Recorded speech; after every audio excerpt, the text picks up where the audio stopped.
Hey guys, doing my first deck spotlight today where I go over someone else's deck that they've sent me in and talk about their cards, maybe make some suggestions and things like that.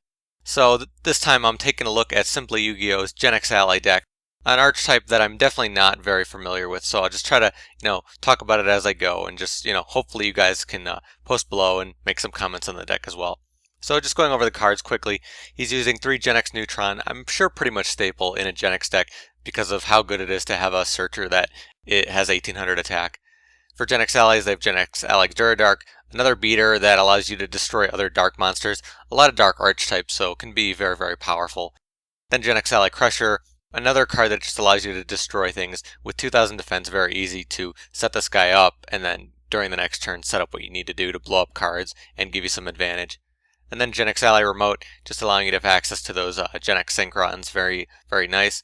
One Genex Ally Powercell, just allowing him to get some additional attack boost. Not the big part of his deck, but it just can be kind of nice to overpower your opponent a little bit.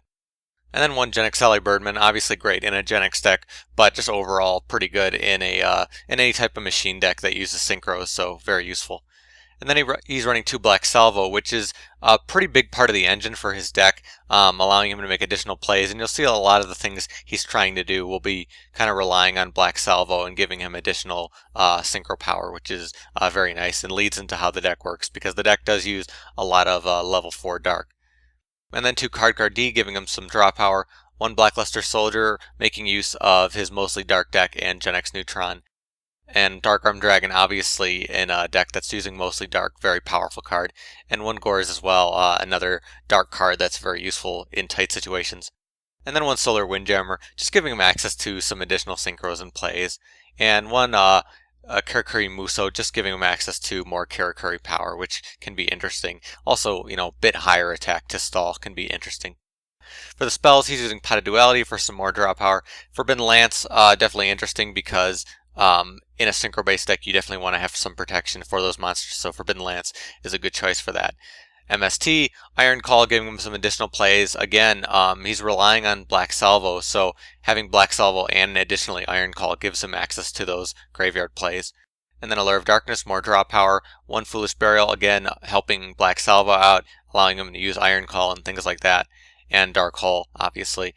For the traps, he's using 2 Phenix Wing Wind Blast, again, powering up Black Salvo, powering up the plays he needs to do to make those synchros happen. 2-Dimensional Prison, Skill Prisoner, helping him again, somewhat like Forbidden Lance, helping him to protect himself from effects. And then, other staple traps, Bottomless, Mirror Force, and Solemn Warning. So for his extra deck, he's pretty much split down the middle with synchros and XYZs. So he's using, variations of 7 and 8 stars. So Genex Ally Axel, obviously giving him some additional power. Genex Ally Triforce obviously can be very useful as well in Genex decks. Belize, obviously he has some, power to get this out. He can, bring out Genex Ally and Solar Windjammer or something like that. So, and, everyone's using Belize nowadays, so if you can use them in your deck, you might as well. Black Rose, obviously, with his 7-star power, and 2 of the Karakuris, giving him additional plays because he does have Haipa in there. He can bring out 2 Karakuris very nicely, and 1 Leo, just because of the amount of swarming and monsters he can bring out. Makes sense to have something like this. For the XYZ, Exciton Knight, Silent Honor, Gaga, mostly staples. But as far as the other ones, again, Lavalo Chain going with the Black Salvo engine, helping him get those cards to where he needs them to be, helping him make those plays. Master Key Beetle, very nice, again, with a dark deck, especially with a dark deck that uses some weaker monsters, can be nice to protect those and make some additional plays. And then Mech-Equipped Engineer, again with his 3 stars, he could be running Zen mains or something like that, but Engineer is also going to help him with some additional attacks, so definitely an interesting choice. And then Gear Gigant, obviously in a deck like this, searching out what he needs, can be very useful for getting like Black Salvo, because it's obviously a very big part of the deck, so it makes a lot of sense. And 1 Big Eye, just because of his 7-star ability. You have to also keep in mind, he has all these 7-star synchros, but he also has Dark Arm Dragon and Gorz. So additionally, he can make a lot of really good plays with that combination. So overall, my thoughts on the deck, I think it seems pretty good. It seems pretty consistent to me. The only worry I'd say would be, having cards to use with Black Salvo and not necessarily having him out there to make those synchro plays, but I still think it's very consistent and allows him to do what he needs to do.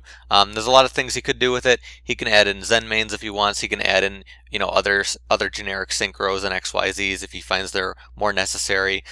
With Dura Dark, he can add in something like DNA transplant, but that can be a bit of a risk. He could try adding in more Gear Gigant to make searching out more consistent. It's really up to him, but I think overall the deck is very good and has the ability to do what it needs to do. And it's not going to have issues bringing out synchros at all. It's going to be able to get them out pretty easily. But, you know, the big part of any synchro-based deck is making sure that you can protect those monsters, and he does have some of that protection within the deck as well. So very good. But if anyone, you know, has any ideas for this deck, has any suggestions for him, you can definitely post below and give him some advice. You can use my channel as a vehicle to kind of rate his deck. If you would like to see his channel, and I'm sure you'll see updates on his deck, there's a link to it right there, so you can check out his channel and support him, and, you know, give him ideas for his deck. But I could definitely tell he's put a lot of work into it, and I can see the definite potential of it. So I think he did a pretty good job on it. So that was my first deck spotlight. If you guys have a deck you want me to do a spotlight on, that you want me to talk about, that you want me to, you know, show up on my channel, you can post in the comments below. You can send me a tweet on Twitter. You can, you know, talk to me on Skype or something, anywhere where you can like send me a deck list and maybe talk to me about the deck.